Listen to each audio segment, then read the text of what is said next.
Pizarro stole the ransom. The real Inca gold vanished. The allure of lost gold is not merely greed. It is the silent echo of empires, the tangible proof of stories untold, a challenge to our very understanding of history. These aren't just fables. They are real fortunes, entire legacies, that slip through the grasp of conquerors, kings and common men, leaving behind only tantalizing clues. What if the greatest treasures were never truly lost to time, but deliberately hidden, guarded by a silence far more profound than any vault? Tonight we uncover not just the tales of these vanished riches, but the very human decisions, the desperate gambles, and the unforeseen consequences that sealed their fate, ensuring they remain forever beyond reach. The true cause of so many lost treasures isn't the chaotic rush of battle, or the unforgiving hand of nature, but the cold, calculating defiance of those who chose to hide them rather than surrender.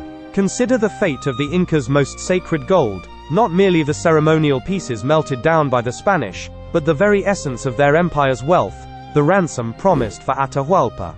As Pizarro's men melted down what they could, the Inca knew what was truly at stake. Not just gold, but the spiritual heart of their civilization, a treasure that could never be allowed to fall into foreign hands.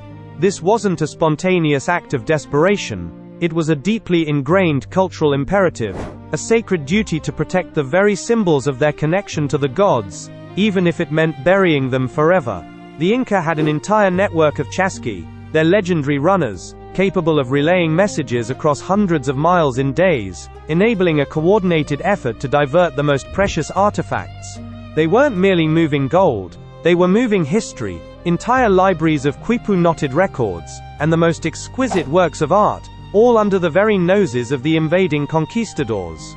This wasn't a retreat, it was an act of profound silent rebellion, a decision to deny the conqueror the ultimate prize, ensuring their wealth would remain sacred, even in darkness. But what if the greatest hiding place wasn't a mountain cave, but a forgotten kingdom, lost, not to time, but to the shifting sands of myth? Centuries later, the legend of El Dorado, the Golden One, would consume European imaginations, driving explorers to madness in the Amazonian jungles, all based on a misunderstanding of a ritual, not a city of gold. Yet, the Spanish, blinded by their own greed, chased a phantom, while far to the north, another immense treasure, one very real and tangible, was already being spirited away by a different, equally determined people.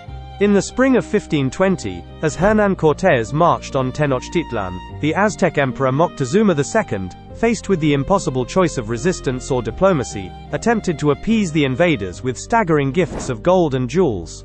Cortés, ever the opportunist, seized Moctezuma, holding him captive in his own palace, demanding an even greater ransom, an act that would ignite the fury of the Aztec warriors. As the city erupted in what became known as La Noche Triste, the Cortés Tagorda Night of Sorrows, Cortés and his men, laden with as much gold as they could carry, attempted a desperate escape across the causeways of Lake Texcoco. But the weight of their stolen riches proved their undoing. Many conquistadors, their armor heavy with gold, plunged into the murky waters, dragged down to their deaths by the very wealth they coveted. The lakebed of Texcoco became a silent vault, swallowing untold riches, not through deliberate concealment, but through the sheer, desperate chaos of a collapsing empire and a retreating army.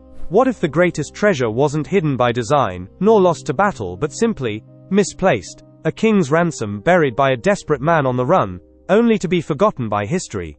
The most profound truth about lost treasures is not that they are hidden, but that their true value lies not in their material worth, but in the stories of defiance, sacrifice, and human will they embody.